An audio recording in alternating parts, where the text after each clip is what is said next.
ಇನ್ನು ಚಿನ್ನದ ಬೆಲೆ ಇಳಿಕೆ ಆಗ್ತಾನೆ ಇದೆ. ಗ್ರಾಹಕರಿಗೆ ಇದೊಂದು ರೀತಿ ಬಹಳ ಸಂತೋಷದ ಸುದ್ದಿ. ಅದರಲ್ಲೂ ಈಗೆಲ್ಲ ಮದುವೆ ಸಂದರ್ಭ ಕರ್ನಾಟಕದಲ್ಲಿ, ಭಾರತದಲ್ಲಿ. ಹಾಗಾಗಿ ಚಿನ್ನ ಖರೀದಿ ಮಾಡಬೇಕು ಅನ್ನುವಂಥ ನಿಟ್ಟಿನಲ್ಲಿ ಉದ್ದೇಶವನ್ನು ಹೊಂದಿರ್ತಾರೆ. ಈಗ ನೋಡಿ, ಒಂದು ಸುವರ್ಣಾವಕಾಶ ಇದೆ ಅಂತ ಕಾಣಿಸುತ್ತೆ. ಎಕ್ಸ್ಪರ್ಟ್ಸ್ ಕೂಡ ಅದನ್ನೇ ಹೇಳ್ತಾ ಇದ್ದಾರೆ. ಇನ್ನೂ ಒಂದು 2-3 ದಿನ ಇಳಿಕೆ ಹೀಗೆ ಮುಂದುವರಿಬೋದು ಅಂತಲೂ ಹೇಳ್ತಿದ್ದಾರೆ. 22 ಕ್ಯಾರೆಟ್ ಚಿನ್ನದ ದರದಲ್ಲಿ ಇವತ್ತು ಕೂಡ ಗ್ರಾಮ್ ಮೇಲೆ 270 ರೂಪಾಯಿ ಕುಸಿತ ಆಗಿದೆ. ಅಲ್ಲಿಗೆ 10 ಗ್ರಾಮ್ ಮೇಲೆ 2700 ರೂಪಾಯಿ ಕುಸಿತ ಆದಂಗೆ ಆಯಿತು. ಇನ್ನು 12,865 ರೂಪಾಯಿ 1 ಗ್ರಾಮಿಗೆ, 10 ಗ್ರಾಮಿಗೆ 1,28,650. ಇದು ಆಭರಣ ಚಿನ್ನ, ಅಂದರೆ 22 ಗ್ರಾಮ್ ಚಿನ್ನ.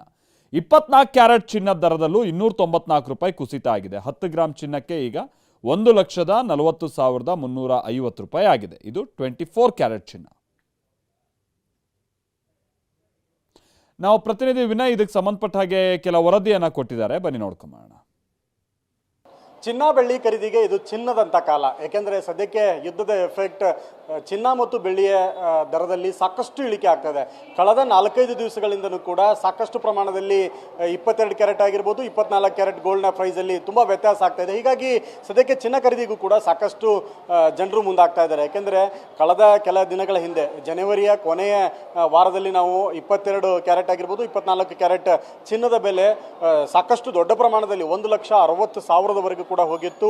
ಪರ್ ಗ್ರಾಮ್ 18,000ಕ್ಕೂ ಕೂಡ ತಲುಪಿತ್ತು. ಹೀಗಾಗಿ ಚಿನ್ನ ಖರೀದಿ ಅಂದರೆ ಒಂದು ಮಾರುದ್ದ ಹಿಂದೆ ಓಡಿ ಹೋಗುವಂತಹ ಸ್ಥಿತಿ ಗೃಹಿಣಿಯರಿಗಾಗಿರ್ಬೋದು, ಹೆಣ್ಮಕ್ಳಿಗೆ ಬಂದು ಒದಗಿತ್ತು. ಯಾಕಂದರೆ ಸಾಕಷ್ಟು ಆಭರಣ ಪ್ರಿಯರಂದರೆ ಹೆಣ್ಮಕ್ಳು. ಅವರು ಹಬ್ಬ ಬರಲಿ, ಯಾವುದಾದ್ರೂ ಒಂದು ವಿಶೇಷ ದಿನ ಬರಲಿ, ಅಥವಾ ಒಂದು ವಿಶೇಷ ಸಂದರ್ಭ ಆಗಲಿ, ಏನೇ ಗೆಲುವು ಅಥವಾ ಒಂದು ಸಂಭ್ರಮ, ಒಂದು ಸಂತಸ ಅಂದರೆ ಚಿನ್ನದ ಅಂಗಡಿ ಹತ್ರ ಕಾಲಿಡ್ತಾರೆ, ಚಿನ್ನವನ್ನು ಖರೀದಿ ಮಾಡೋದಕ್ಕೆ ಮುಂದಾಗ್ತಾರೆ. ಮಾತಾಡ್ಸೋಣ ಇಲ್ಲಿರೋರನ್ನ ಏನು ಹೇಳ್ತಾರೆ ಅಂತ. ಎಷ್ಟು ಉತ್ಸಾಹಕರಾಗಿದೆ ಮೇಡಮ್. ಚಿನ್ನದ ದರದಲ್ಲಿ ವ್ಯತ್ಯಾಸ ಆಗ್ತದೆ, ಕಡಿಮೆ ಆಗ್ತದೆ, ಏನು ಹೇಳ್ತೀರಿ? ಎಷ್ಟು ಖುಷಿ ಅನಿಸ್ತಿದೆ ನಿಮಗೆ? ಖುಷಿ ಆಗ್ತಿದೆ ಸರ್, ತುಂಬ ಕಮ್ಮಿ ಆಗ್ತಿದೆ ಅಂತ, ಅದಕ್ಕೆ ಬಂದಿದ್ದೀವಿ ಪರ್ಚೇಸಿಂಗ್ಗೆ. ಖರೀದಿ ಆಗ್ತಾಯಿದೆ ಅಂತ ಬಂದ್ರೆ ಅಥವಾ ಪ್ಲಾನ್ ಮಾಡಿದ್ರಾ?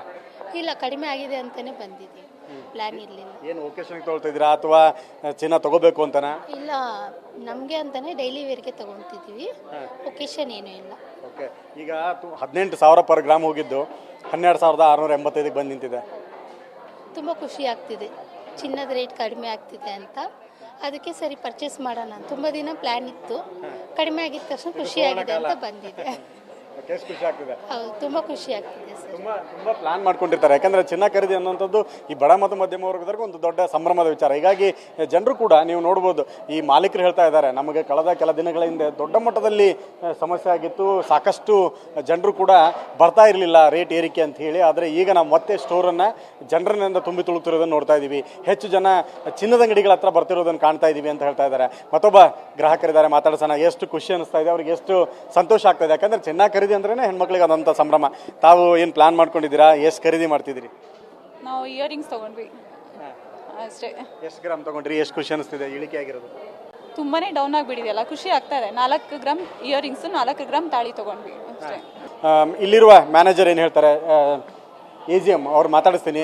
ಅವರ ಅಭಿಪ್ರಾಯ ಏನು? ಯಾವ ಪ್ರಮಾಣದಲ್ಲಿ ಗ್ರಾಹಕರ ಸಂಖ್ಯೆ ಏರಿಕೆ ಆಗಿದೆ ಸರ್? ಈಗ ಕಳೆದ ದಿನಗಳಿಗೆ ಕಂಪೇರ್ ಮಾಡಿದ್ರೆ ಇವತ್ತು ತಮ್ಮ ಸ್ಟೋರಲ್ಲಿ ಎಷ್ಟು ಜನ ಬಂದಿದ್ದಾರೆ, ಎಷ್ಟು ಏರಿಕೆ ಕಂಡಿದ್ದಾವೆ ಬರುವಂಥ ಗ್ರಾಹಕರ ಸಂಖ್ಯೆಯಲ್ಲಿ? ಗ್ರಾಹಕರ ಸಂಖ್ಯೆಯಲ್ಲಿ ಪರ್ಸೆಂಟೇಜ್ ಲೆಕ್ಕ ಹಾಕಿದ್ರೆ 20-30% ಜಾಸ್ತಿ ಆಗಿದೆ. ವೀಕೆಂಡ್ ಬಂದಮೇಲೆ 100% ಅದು ಇನ್ನೂ ಡಬಲ್ ಆಗೋ ಚಾನ್ಸಸ್ ಇದೆ. ಯಾಕೆ ವೀಕೆಂಡಲ್ಲಿ ಕಸ್ಟಮರ್ಸ್ ಫ್ಲೋ ಮತ್ತು ಈವ್ನಿಂಗ್ ಕಸ್ಟಮರ್ ಫ್ಲೋ ಜಾಸ್ತಿ ಇರುತ್ತೆ. ನಿನ್ನೆ ಬೀಯಿಂಗ್ ವೀಕ್ ಸ್ಟಾರ್ಟಿಂಗಲ್ಲಿ ಸ್ವಲ್ಪ ವಾಕಿನ್ಸ್ ಡಬಲ್ ಆಗಿರೋದು ನೋಡಿದ್ರೆ ವೀಕೆಂಡಲ್ಲಿ ಇನ್ನೂ ಇವಾಗ 30% ಏನು ಜಾಸ್ತಿ ಆಗಿದೆ, ಇನ್ನೂ 50-70% ಪಕ್ಕಾ ಜಾಸ್ತಿ ಆಗುತ್ತೆ. ಕ್ಯಾಮ್ರಾಮನ್ ಗಿರೀಶ್ ಜೊತೆ ವಿನಯ್ ಕುಮಾರ್, ಕಾಶ್ಮೀರ ಟಿವಿ 9 ಬೆಂಗಳೂರು.